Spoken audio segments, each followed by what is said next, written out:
Hi guys, welcome to another Feedback Friday. Today I'm trying something new. I will be doing a Rant and a Rave review. So I have a book I really feel like I need to rant about, and a book I have nothing but praise to give. Hope you enjoy this, and the overall theme of this review video is representation. Is all representation good representation? Well, you'll see what I think about it. See you after the intro.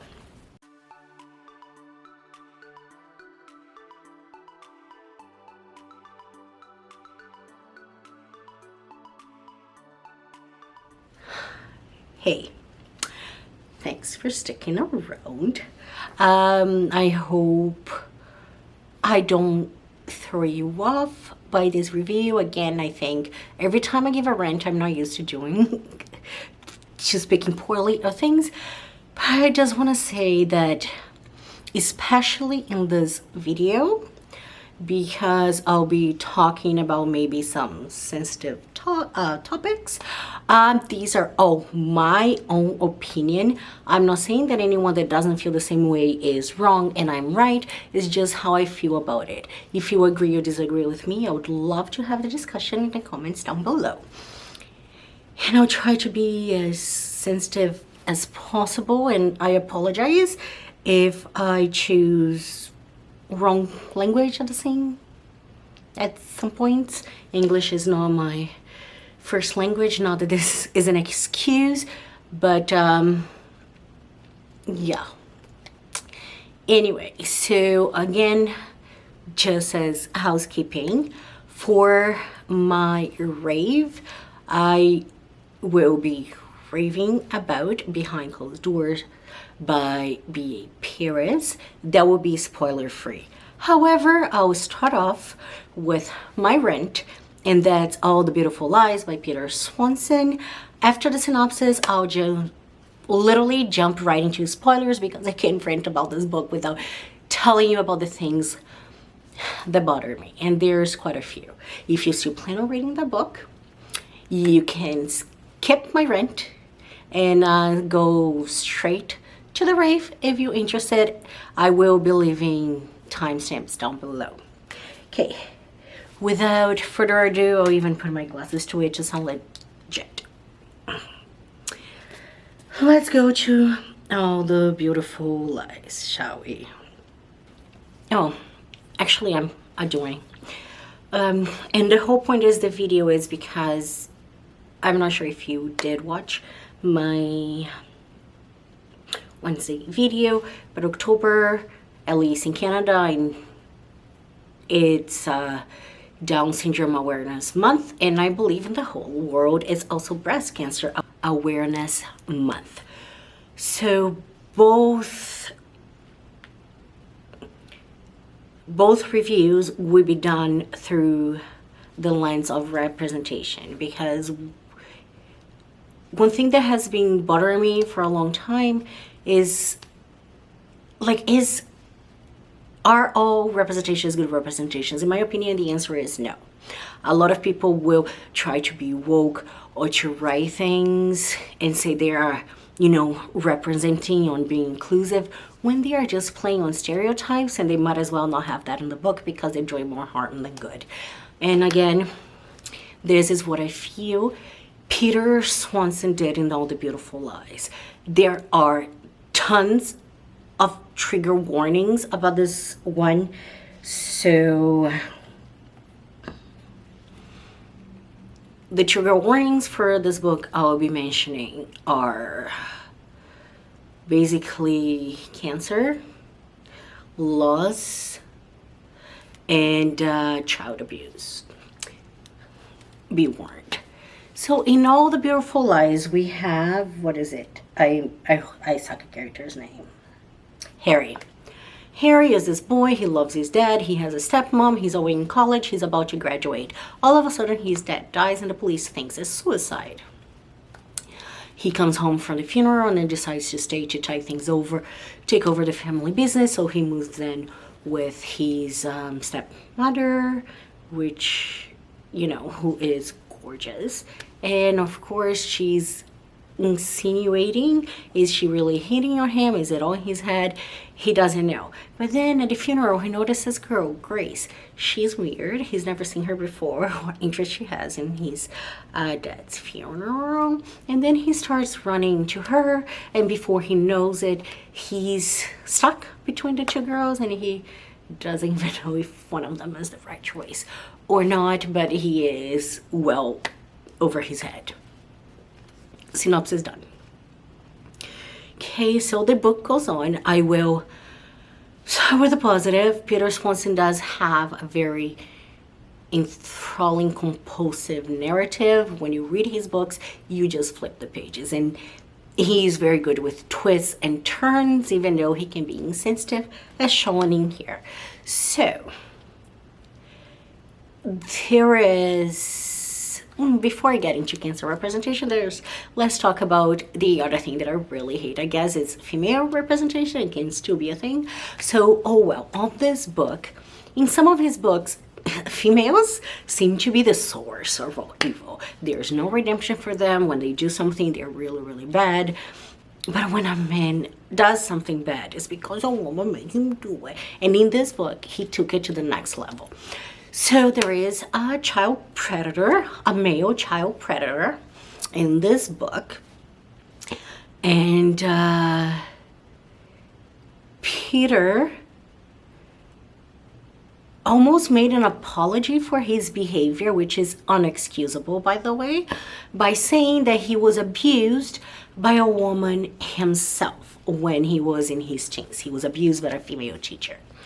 Okay, so now he's abusing many, many, many young women, but he's not to be blamed because he has no choice as he was abused. But the woman in his past that abused him, she was like pure evil. It was just who she is. She is an abuser, no excuse. That's that. So I had a big problem with that because same behavior, they should have both been demonized, but only the woman was. And the man was like, oh, poor thing. He didn't know any better. No, he was a freaking predator, worse than, as bad as she was, okay? So that demonization and the apology for a male predator was just, sorry, I do not want to empathize with you.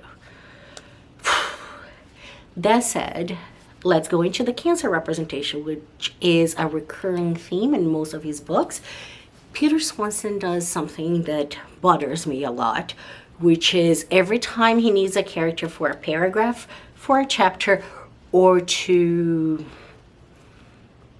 give background to one of his main characters, he brings them in, usually a woman, and to get rid of them, he just mentions they died of cancer. In this book, this happened 3 times. So we have 3 characters that he just wanted to get rid of and gave them cancer. And that's how they get off the page. So, is this accurate? No. Is this good representation for cancer patients, victims, or survivors? Not at all. Cancer, like, listen to me, and if you can repeat. Cancer is not a plot device to get rid of characters, okay? People die of it every day. And it causes a lot of pain. And what's more, not everybody that has cancer dies, which is not the case in his books. There is not a single survivor. Okay.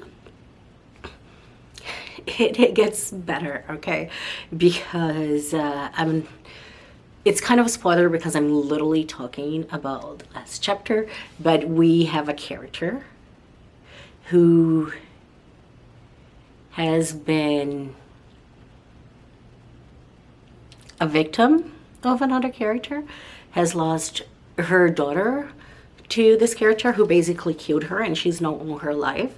Only she waited, I don't know, decades until she has cancer to decide to kill the woman because now she has nothing to lose. Sounds good, right? No. Honestly, no. I think that bothered me more than anything. And again, this is my own opinion. It bothered me more than anything because I had cancer. And I'll tell you what, not a single moment when I thought I was gonna die did I think about all the things that I can get away with because I will die. Cancer does not change someone's personality. It might make them sadder. It might make them depressed or even more aggressive and protective. You don't know how someone is going to deal with that. But there's, as far as I know, cancer or any terminal disease does not change someone's morals. The reason I don't kill people are not going to change just because now I think I'm going to die.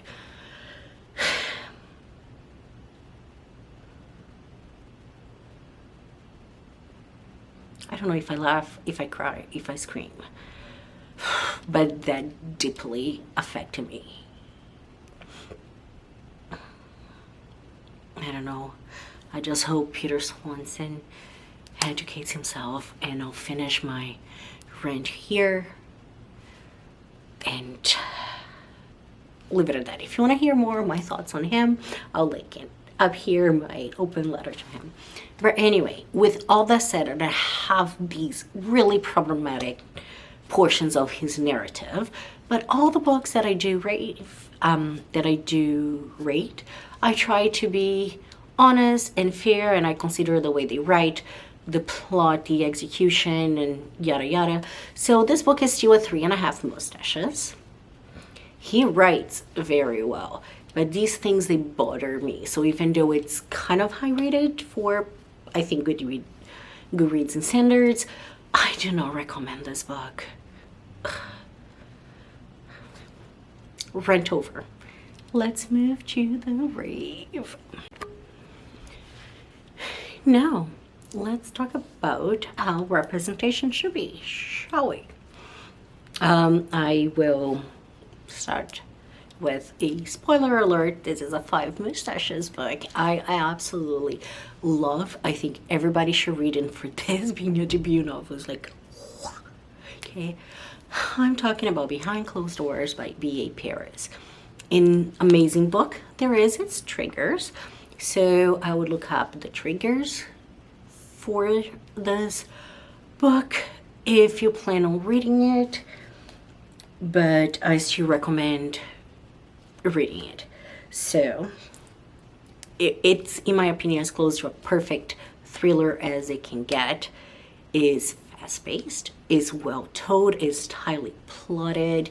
The characters are amazing and well developed. There are surprises that hit you from everywhere. There's also not,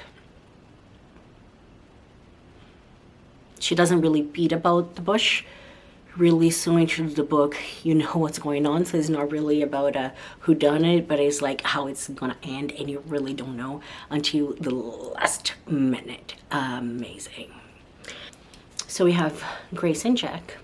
They are on paper, they are the perfect couple. He's a very successful lawyer with a winning rate that he's never lost a case, let's put it that way. And she is a quintessential housewife. Her house, everything she does is magazine worthy. She's a kind soul, he's a handsome boy. Together they are the perfect couple, the envy of the neighborhood, the town, all the circles they walk in. But are things really as perfect as they seem behind closed doors? That's the premise of this book. Sorry, I just had to fix the light. But anyway, there's, in my opinion, nothing not like about this thriller. I'll repeat it. There's amazing characters, a despicable villain, a perfect execution, a tight plot, and unforgettable female characters, which is another thing that is different from the other one. No wonder I'm pairing them. But the female characters here are new ones, multidimensional, and each one of them really stayed within their characters. There's one that really surprised me from the beginning to the end. I loved to get to know Grace. Her arc was beautiful. You see her as a person, you understand her actions, and you can see everything through her eyes. And I cannot fault it. Some people have a problem with this book because, including the person that I buddy read this with, they think that Grace could have made some choices early on in the book, but personally, I don't think she could have. Until you are in the situation she was in, you don't know how fight or flight is gonna happen, and she had a lot to lose. I'm trying to be vague because I don't want to spoil the book for you. I want you to read it. But in the topic of representation, we have Millie. She is Grace's sister, and she does have Down syndrome. She is, oh my God, one of the best characters I have ever read in my life. She has my whole heart. She is, I think, about almost 18-year-old when this book takes place. Her relationship with the Grace, the care and everything that Grace chooses to do to make sure that Millie has the best life, and how Millie shows appreciation for that. How empowered, how intelligent, how personable and adorable Millie is. I thought it was, again, I don't have that much contact with, but in my opinion, she was a character that, despite her having Down syndrome, was inspired. She was herself. Down syndrome was, you know, I think this is a book that is an example of people first, period. Millie first, and that's how it was represented. The speech, the choice of words, and the actions. And I do think that, in my opinion, in this book, through Millie, this is an example of representation done right. Do I want to talk more about the book? Yes, I can talk about this forever, but do I want to ruin it for you? No, I do not. Do I want you to pick it up and read? Yes. Do I always ask questions and answer them? Sorry, I'm lonely. But anyway, so this is what I had. My rave, it's more than rave. It's like almost a push. Read behind closed doors. Read behind closed doors. And burn all the beautiful copies existing in the world. Oh well. No, don't go ahead and do that. If you want to read all the beautiful lies, if the things I mentioned do not bother you, go for it. It is a good thriller, but not as amazing as Behind Closed Doors, and I think that's what I had for you. Thank you so much for being here. Have a fantastic, wonderful weekend, and until next time, be the hummingbird. Bye.